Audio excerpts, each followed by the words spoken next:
Thank you. Thank you, Chair. I share the views and optimism expressed by my predecessor. Just to highlight some of the points, maybe. We are at the beginning of a historical process. There are some 4 areas, I think, which we should take into consideration at the beginning.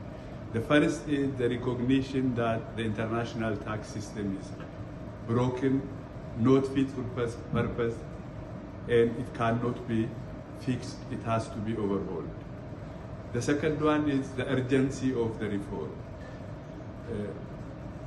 It was 10 years ago, almost 10 years ago now, at this Financing for Development conference, there was an intention declared to reduce illicit financial flows. But what have we seen? Illicit financial flows are on the rise. Countries are losing resources at the time when they are needing them highest. So urgency is one of the principles that should underlie this process. The second one is ambition. The third one is ambition. If it is not ambitious, it cannot be compatible with the problems we are trying to solve. The fourth one is it has to be comprehensive. Patchwork in such broken system will not deliver. Actually, we are starting late.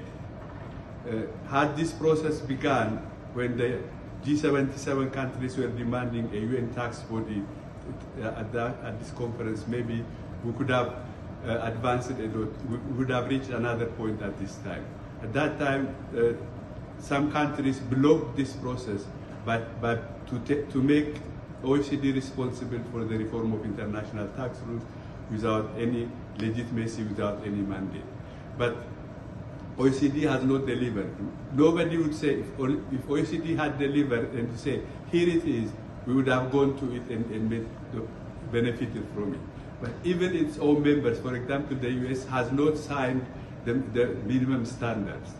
The agreement on multilateral convention is being postponed permanently. So it is not, we are not requiring some, when this process came to the UN, that is why we are saying it can now be a forum which can negotiate a lasting solution to these problems. Just imagine one single principle, if it could be underlying this process.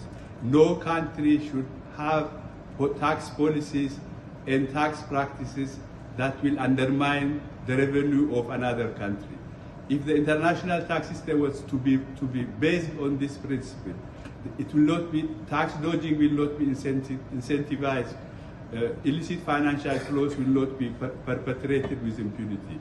So have ambition, base it on principle of doing no harm to another country through your own tax policies. If countries can agree on this, we can put an end to the scourge of illicit financial flows, and we can have a fair international tax system. As we have been insisting, we have been calling developing countries, build your houses on your own pillars. The UN is your house. Here is the opportunity now to build your solid tax foundation. Thank you very much.